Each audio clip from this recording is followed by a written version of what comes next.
इस वक्त हमारे साथ एक्सक्लूसिव बातचीत करने के लिए दिल्ली के पर्यावरण मंत्री गोपाल राय हैं। गोपाल जी, सीधा सवाल, आज जब दिल्ली वाले उठे हैं तो बड़ी खतरनाक तस्वीर दिख रही है। सूर्य देवता नजर नहीं आ रहे हैं, चारों तरफ स्मॉग है, इमरजेंसी वाले हालात हैं इस वक्त। आप लोग क्या कर रहे हैं?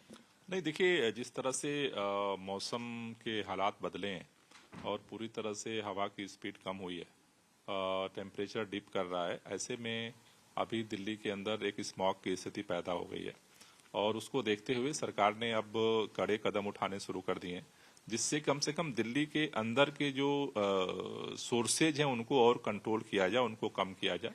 और उसको लेकर के आज से जो है कंस्ट्रक्शन जो है वो बंद किया जा रहा है। साथ ही साथ जो डीजल की जो गाड़ियां हैं उनको जो है बंद किया जा रहा है। BS3 और BS4 की गाड़ियों को बंद किया जा रहा है।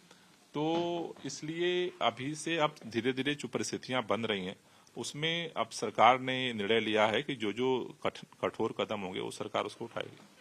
लेकिन गोपाल जी, यही सवाल उठ रहा है, आज आप इमरजेंसी मीटिंग लेने वाले हैं, विपक्षी पार्टियां आपसे पूछ रहे हैं, दिल्ली वाले भी पूछ रहे हैं कि अब इतनी इमरजेंसी के सिचुएशन के बाद इमरजेंसी बैठक क्यों, पहले क्यों नहीं ये कदम उठाए गए?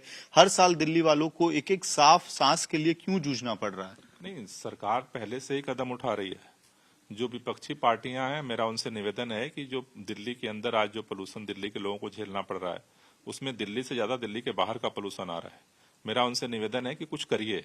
ये हमने मीटिंगें और हम कार्रवाई लगातार कर रहे हैं, लेकिन हमारी कोशिश है कि अगर मौसम की स्थिति बिगड़ रही है तो उसमें और सख्ती के साथ कैसे कार्रवाई किया जाए, उसके लिए जो है आज 12 बजे बैठक हमने बुलाई है और जो भी कदम जरूरी होंगे उसको उठाया जाएगा। दो और सवाल सर, जो पंजाब में स्थिति है, आप लोग लगातार, आम आदमी पार्टी जब पंजाब में सरकार नहीं बनाई थी तब आप लोग आरोप लगाते थे कि कांग्रेस की सरकार जिम्मेदार है, लेकिन अब वहां पराली जलने के मामले लगातार बढ़ रहे हैं और उसकी वजह से दिल्ली की हवा खराब हो रही है, ये आपके एक्सपर्ट्स भी बता रहे हैं। नहीं, दो एक्सपर्ट बता रहे हैं और आप भी दो बात बता रहे हो। एक तो पंजाब से यहाँ की हवा खराब हो रही है और यूपी हरियाणा में जो सब कुछ हो रहा है उससे आपको हवा खराब नहीं दिख रही है। मेरा कहना है जो डबल स्टैंडर्ड है ना, ये सबको बंद करना पड़ेगा। सोचने का तरीका, पूरे उत्तर भारत के अंदर पोल्यूशन है और पूरे उत्तर भारत के अंदर हरियाणा, उत्तर प्रदेश, राजस्थान, दिल्ली और पंजाब, यहाँ पर कोई भी अगर गतिविधि हो रही है उसका इम्पैक्ट सब जगह पड़ रहा है। पंजाब में पहले से पराली कम जली है लेकिन जो जल रही है उसका इम्पैक्ट आ रहा है। हरियाणा में जो पराली जल रही है उसका इम्पैक्ट आ रहा है। दिल्ली के चारों तरफ जो ईंट भट्ठे अभी चल रहे हैं उनका इम्पैक्ट आ रहा है। दिल्ली के चारों तरफ जो डीजल की सारी गाड़ियां चल रही है उसका इम्पैक्ट आ रहा है। दिल्ली के चारों तरफ जो कंस्ट्रक्शन जो चल रहे हैं उन पर इम्प्लीमेंटेशन नहीं हो रहा, उसका इम्पैक्ट दिल्ली के अंदर आ रहा है। दिल्ली के चारों तरफ जो जनरेटर सेट चल रहे हैं, बिजली की उपलब्धता तक नहीं, उसका इम्पैक्ट दिल्ली के अंदर आ रहा है।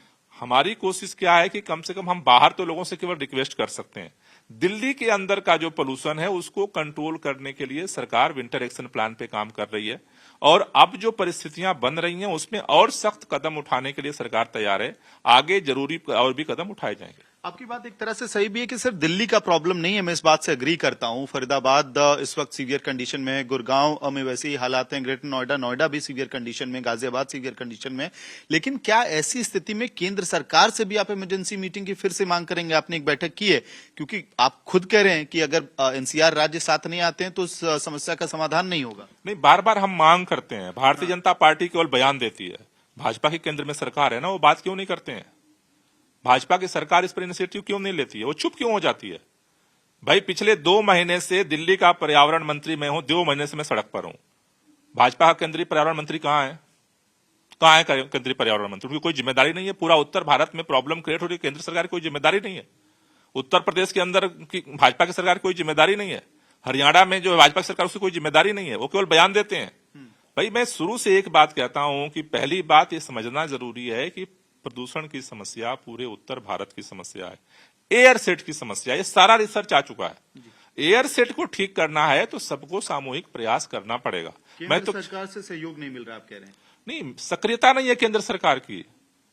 आप बताओ, आप अगर इस समय देश के पर्यावरण मंत्री अगर सक्रिय, आप करो मैं मांग करूं, मैं तो मांग करता हूं, फिर मांग करूंगा, लेकिन उनको अपने आप क्यों नहीं पहल करनी चाहिए? एक आखिरी सवाल सर, स्थिति बहुत खराब है, आप लोगों ने 5वीं तक की कक्षाएं बंद कर दी हैं, लेकिन फिर ये सवाल कि दिल्ली में मास्क गाइडलाइंस खासतौर पे स्कूलों के लिए अभी तक जारी क्यों नहीं हो रहे हैं, और अगर ऐसा होता तो वो कब होगा?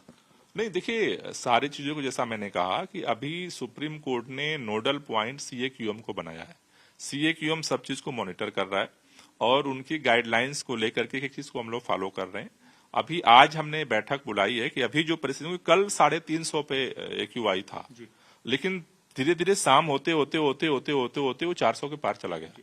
तो ये जो परिस्थिति बनी है, इसमें जो भी जरूरी कदम है और हमारे हाथ में, वो सारे कदम हम उठाएंगे। मास्क गाइडलाइंस भी इशू हो सकते हैं, सभी चीजें इशू होंगी। ठीक है, हमसे बात करने के लिए बहुत बहुत धन्यवाद। तो दिल्ली के पर्यावरण मंत्री गोपाल राय एक्सक्लूसिव बातचीत में आज तक को कह रहे हैं कि एक तरफ वो काम कर रहे हैं, लेकिन केंद्रीय पर्यावरण मंत्री कहां है, ये बड़ा सवाल इस वक्त आम आदमी पार्टी की सरकार की तरफ से उठाया जा रहा है और सीधा हमला बोला जा रहा है केंद्र सरकार पर और पड़ोसी राज्यों पे, ये मांग करते हुए कि साथ मिलकर अगर कोऑर्डिनेट करके काम नहीं करेंगे तो दिल्ली एनसीआर की जो प्रदूषण की समस्या है, जो इस वक्त सीवियर कैटेगरी में, उसका समाधान नहीं निकलने वाला है। वीडियो सहयोगी रविकांत तोतावार के साथ मैं अमित भारद्वाज, दिल्ली, आज तक।